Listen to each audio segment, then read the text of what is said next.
বড়লেখাবাসী আমরা অত্যন্ত খুশি আজকে আমার যে মাটির সাথে আমাদের তথ্য জড়িত যে মাটির সাথে আমাদের গ্রাম যে মাটির এলাকা প্রত্যেকটি মানুষের সাথে আমাদের হৃদয়ের সম্পর্ক সেই সংগঠন সে দায়িত্ব দিতে নিয়ে আমরা সেই মাটির আমরা এখানে আসতে পেরেছি এবং এখানে যারা উপস্থিত সবাই পুনরায় ব্যক্ত করেছে যে আমরা এই পৌরসভা অথবা বড়লেখার প্রত্যন্ত অঞ্চলে সাধারণ মানুষের একজন খাদিম হয়ে আমরা সকলে কাজ করবো ইনশাআল্লাহ।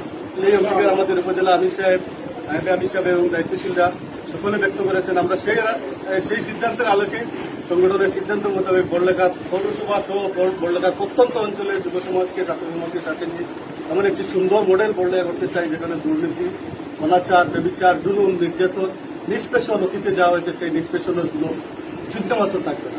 আমরা একটি সুন্দর সমাজ চাই, একটি সুন্দর বসুন্ধরা চাই।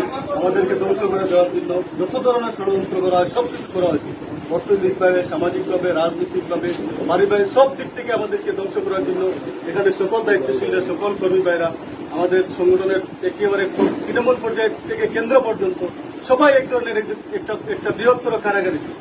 সেই কারাগার থেকে আমরা মুক্তি পেয়েছি। এই বড়লেখার প্রত্যন্ত এই ছোট্ট জমিনের প্রত্যেকটি কারাগার থেকে আমরা মুক্তি পেয়ে একটি স্বাধীন, সার্বভৌম, সুন্দর বড়লেখা গঠনের জন্য আমরা দৃঢ় অঙ্গীকার ব্যক্ত করছি।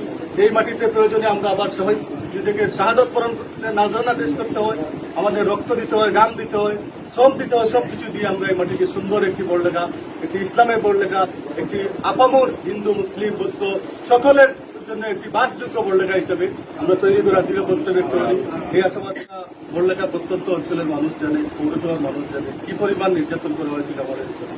এখানে আমি শুধু নয়, যারা ইলেকশনে ফয়সাল ভাই হেমাত ভাই ইলেকশন দুবার ইলেকশন করা হয়েছিল, কোনোবার ইলেকশনে সকলের উপর মামলা দিয়ে নিষ্পেষণ করা হয়েছিল, নির্যাতন করা হয়েছিল, আমাদেরকে শহীদ করা হয়েছিল, হাজারো হাজারো ভাইদেরকে নির্যাতন এবং মামলা দেওয়া হয়েছিল।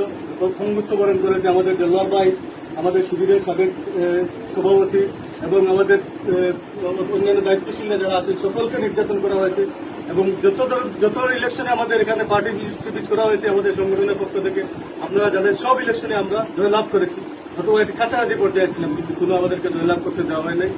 এজন্য আমরা চেষ্টা করব আগামীর সংগঠনের সিদ্ধান্ত আলোকে যদি সংগঠন প্রয়োজন বোধ করে আমরা সকলের জনশক্তিকে দিয়ে একটি সুন্দর পৌরসভা এবং বড়লেখা উপহার দেওয়ার জন্য চেষ্টা করব। ধন্যবাদ।